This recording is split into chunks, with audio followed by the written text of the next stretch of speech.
Bharatiya Janata party की कोई हार सके कौन माई का लाल है। किसी का नीला, किसी का पीला, किसी का झंडा लाल है।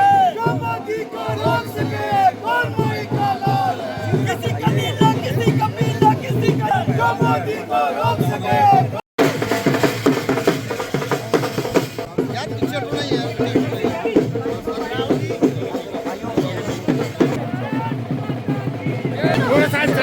थोड़ा पीछे थोड़ा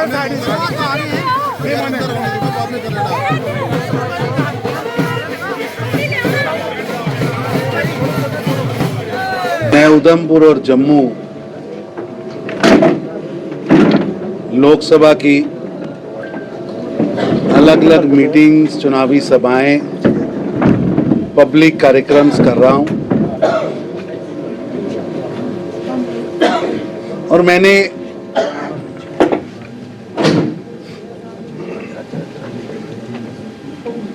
जम्मू कश्मीर के इस सारे माहौल को देखकर मैं आज प्राउड के साथ कह सकता हूं कि हमारी दोनों लोकसभा अभी जो घोषित हुई हैं उसमें बहुत व्यापक उत्साह है।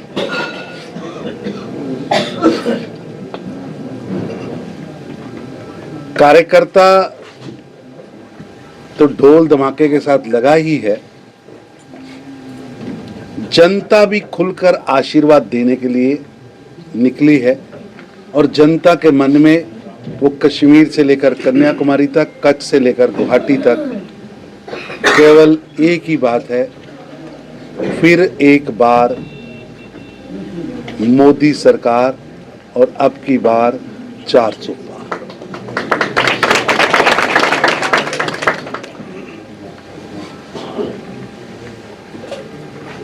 दोनों लोकसभा के अलग अलग कार्यक्रमों में अलग अलग वर्गों से, अलग अलग कोहर्ट से, पार्टी के कार्यकर्ताओं से, जनता से ये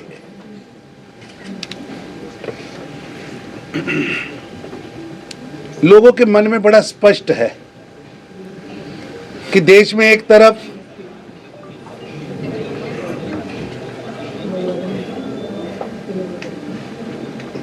यूपीए गठबंधन है जो परिवारवादी, वंशवादी, भ्रष्टाचारियों का टोला है।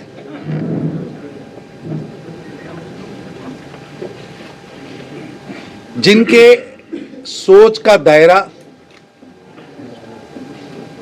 मैं और मेरा परिवार ही है और लोकतंत्र में डायनेस्टी पॉलिटिक्स सबसे बड़ा अभिशाप है।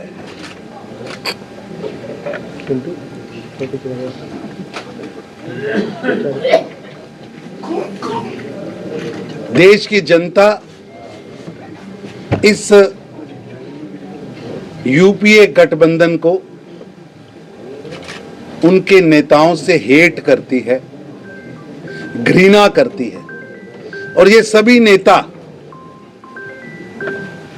इस समय देश में चाहते हैं, चाहे वो फारूक अब्दुल्ला साहब हो, छोटे मियाँ हो, चाहे मुफ्ती बहन हो, चाहे गांधी नेहरू परिवार के वंशज हों, डीएम के वंशज हों, केसीआर के वंशज हों, पूरे के पूरे देश के अंदर ये जो कुटुंबवादी जो लोग हैं ये चाहते हैं कि देश के अंदर एक कमजोर सरकार आए, क्योंकि यहां 18 उम्मीदवार पहले ही प्रधानमंत्री बनना चाहते हैं। ये चाहते हैं देश के अंदर कमजोर सरकार आए, लंगड़ी सरकार आए। पर देश की 140 करोड़ जनता ने तय किया है कि नरेंद्र मोदी जी के नेतृत्व में तगड़ी सरकार आए। ये चुनाव लंगड़ी और तगड़ी के बीच में है। ये चुनाव वंशवादियों और लोकतंत्रवादियों में है। ये चुनाव भ्रष्टाचारियों और विकासवादियों में है। ये चुनाव मैं, मेरा बेटा, मेरी बेटी, मेरा परिवार मानने वाले नेताओं और देश को अपना परिवार मानने वाले मोदी के बीच में है। चुनाव आयोग चुनाव घोषित कर रहा है, उसका स्वागत है। देश के अंदर हमारा चुनाव आयोग बड़ा ही एक सम्माननीय, विश्वसनीय और पूरे विश्व में विख्यात चुनाव आयोग है। जो भी डेट्स, जो भी प्रोग्राम, जो भी फेस वो घोषित करेंगे, हम उसका स्वागत करते हैं। और भारतीय जनता पार्टी का एक एक कार्यकर्ता इस चुनाव को एक उत्सव की तरह देश को आगे ले जाने के लिए, विकसित भारत के संकल्प को पूरा करने के लिए निकला है। और ये वोट जिन्होंने भारत को जंजीरों में जकड़ के रखा, जिन्होंने जम्मू कश्मीर को 370 और 35A की जंजीरों में जकड़ के रखा, उनके मध्य और जंजीरें तोड़ने वाले, 370 और 35A के कलंक से मुक्ति दिलाने वाले नरेंद्र मोदी के बीच में है। एक तरफ अब्दुल्ला मुफ्ती और गांधी नेहरू वंश के लोग हैं, वो उन्हें जवाब देना होगा जनता को कि वो 370 रखना चाहते हैं। 35 रखने के लिए वो उनकी पार्टी का स्टैंड है। हमारा स्टैंड स्पष्ट है, 370 और 35 से मुक्ति। ये चुनाव टोटली इसके बीच में है कि 370 के हक में कौन है और 370 के खिलाफ कौन है। और जम्मू कश्मीर की जनता इन 3 परिवारों से मुक्ति चाहती है। अभी हालिया दिनों में पीएम मैं कंप्लीट कर लूं। 3 परिवारों से मुक्ति चाहती है। और देश के अंदर आज बिल्कुल स्पष्ट है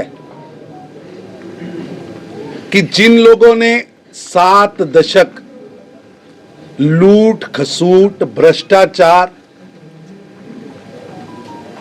कट मनी और शट मनी के नाम पर सरकारें चलाई, 2004 से 14 देश के 12 लाख करोड़ रुपए की चोरी कैग कहती है। एक तरफ वो 10 साल का शासन है और एक तरफ नरेंद्र मोदी जी का 10 साल का शासन है, जीरो टॉलरेंस ऑन करप्शन।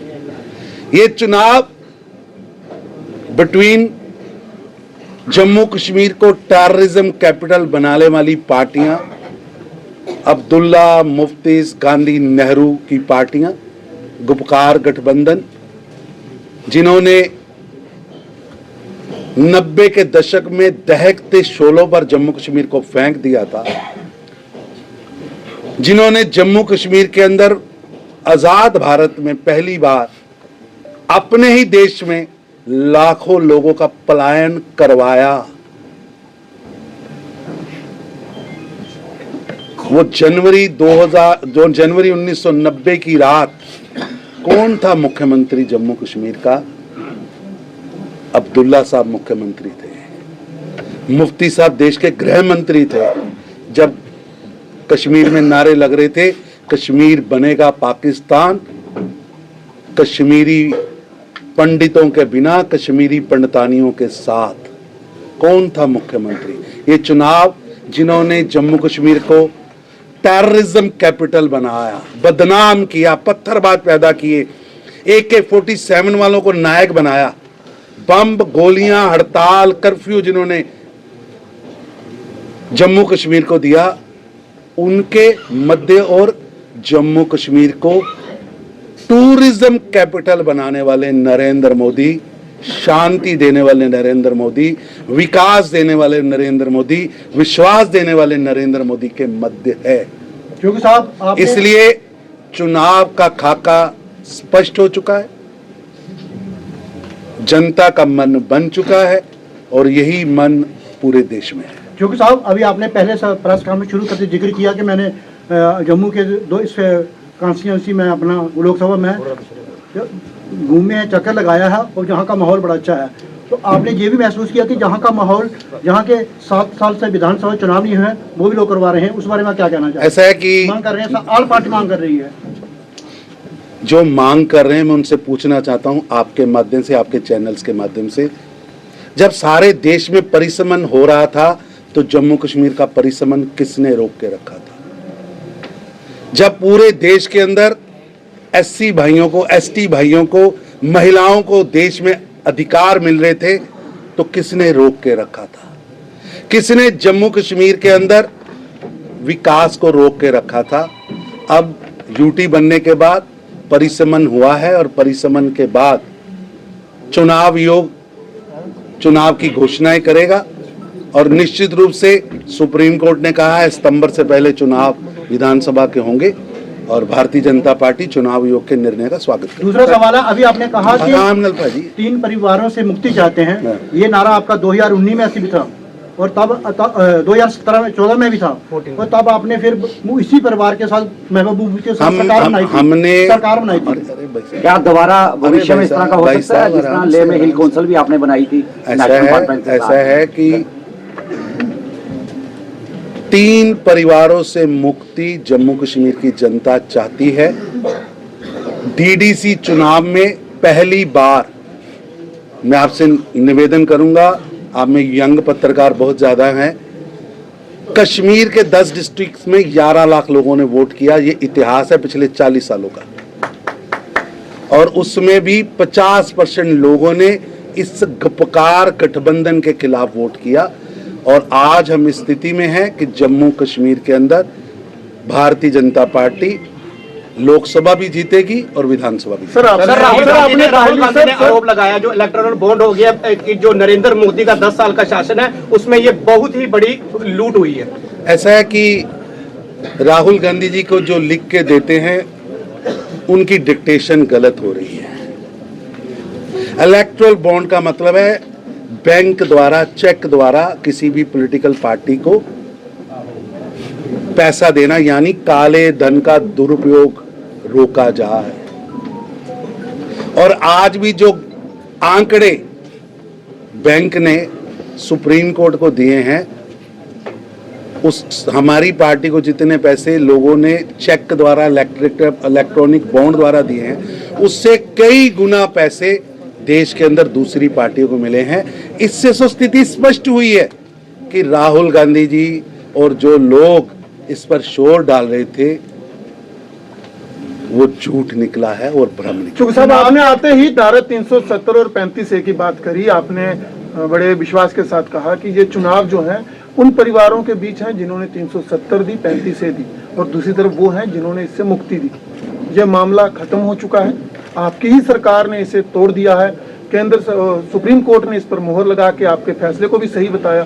तो आपको नहीं लगता कि आप फिर पुराने मुद्दों को जो है वो यहाँ पर हवा देके चुनावी सियासत जो है वो कर रहे हैं? बहुत अच्छा प्रश्न आपने किया। यही प्रश्न आप फारूक अब्दुल्ला साहब से पूछिएगा जब वो यहाँ आए, या अपने श्रीनगर के कॉरेस्पोंडेंट्स कहिएगा, वो पूछे कि क्या आज भी उनके घोषणा पत्र में 370 और 35 लाना है?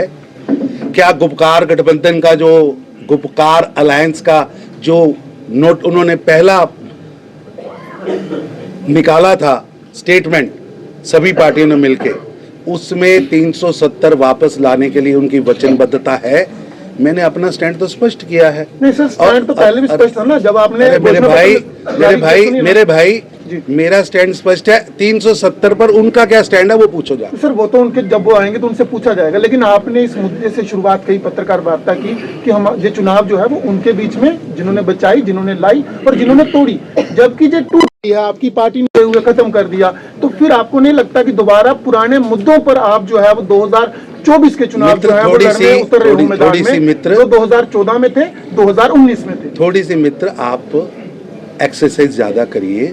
अभी भी रिसेंट भी NCPDP ने अपने बयानों में 370 वापस लाने के लिए वचनबद्धता दोहराई है, और उन्होंने कहा कि ND गठबंधन जो UPA का पार्ट है वो ही इसको वापस लाएगा। इसलिए आप प्रश्न जरूर पूछिए, लेकिन उसकी तैयारी भी करें।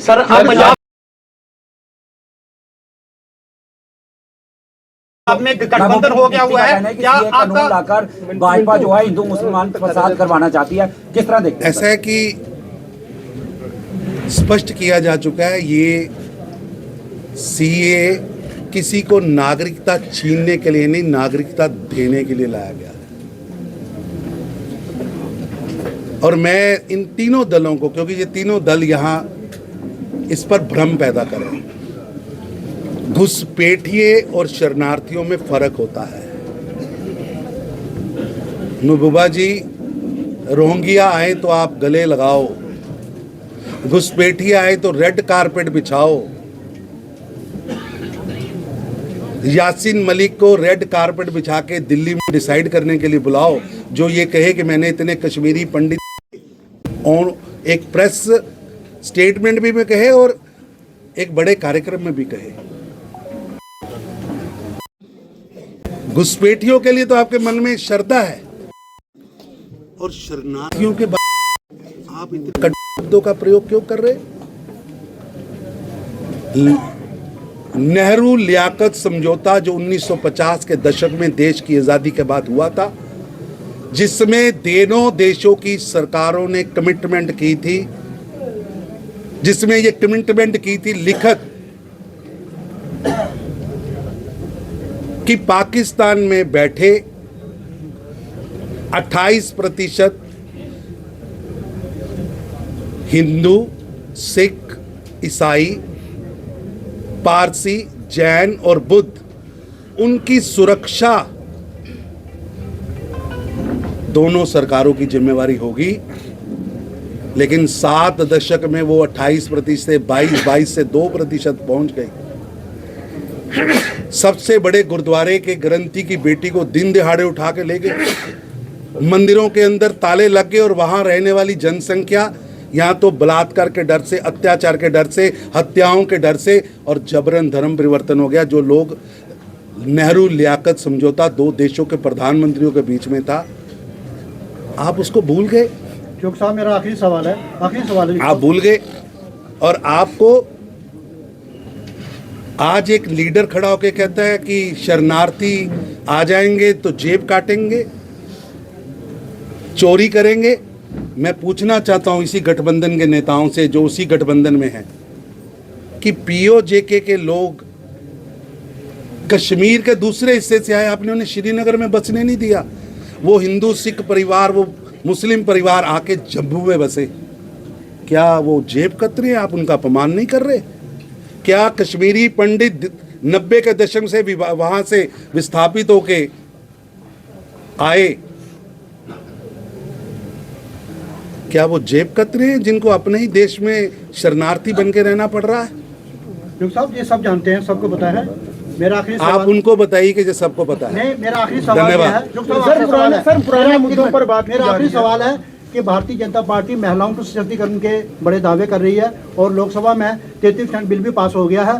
क्या इस लोकसभा चुनाव में कोई 6 सीटों में से कोई महिला को सीट दी जा रही है? उसकी शुरुआत करें प्रैक्टिकली। भारतीय जनता पार्टी वो पार्टी है जिन्होंने देश के अंदर पहली बार सेना में महिलाएं जाएं, उनको कमीशन्ड किया है।